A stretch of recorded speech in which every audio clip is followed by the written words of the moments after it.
After swiftly declaring victory in the Iraq War for the last 5 years, coalition troops have been fighting a protracted battle against insurgents. Outrage at the war and its aftermath has been a rallying cause for the left, and it certainly played a part in Tony Blair's demise as Prime Minister, and it remains a key factor in the US presidential elections, although recently overshadowed by economic turmoil.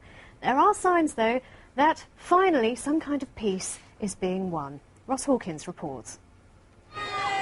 They came in their hundreds of thousands to tell Tony Blair and George Bush not to invade Iraq. And they failed. A few weeks after that march in the spring of 2003, this happened.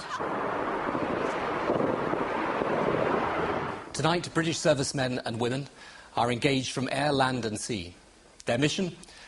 To remove Saddam Hussein from power and disarm Iraq of its weapons of mass destruction. The British forces and their allies deposed Saddam Hussein within a few weeks, but they never found those weapons of mass destruction, and some of Tony Blair's supporters never forgave him.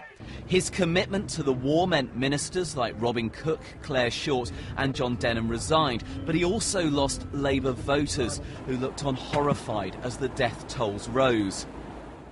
176 British troops, over 4,100 American forces, and according to one estimate, over 100,000 Iraqi civilians have died. Some of Tony Blair's former supporters took their votes elsewhere.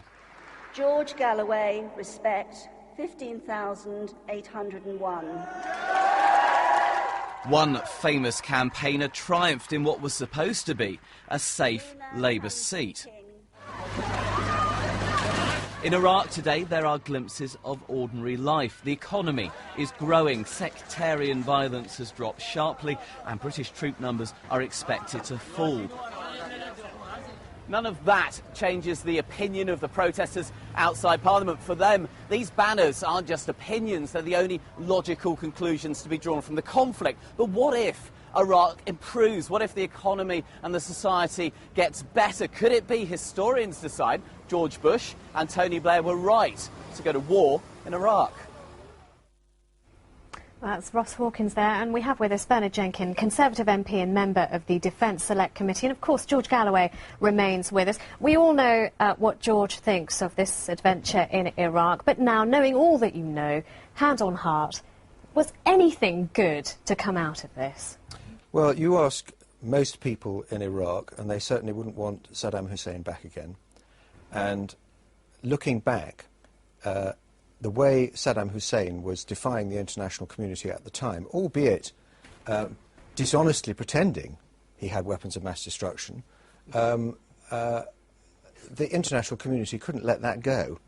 And I share with George the despair about the way the occupation and reconstruction was handled in the early years, but General Petraeus has transformed the situation over the last couple of years, well, and it's been, and we're now looking at Iraq turning out very much more successful. Well, I mean, there is a point there. Anbar, much safer than anyone could have imagined at this point. I mean, they've got a democracy. At least you can give them that. No, I don't give them that at all. It's a sectarian theocracy where one brand or other, Sunni or Shia, a religious fundamentalist is in control, and each has their own militia. There's nothing much democratic about that. What was democratic about it before? The biscuit is Bernard's.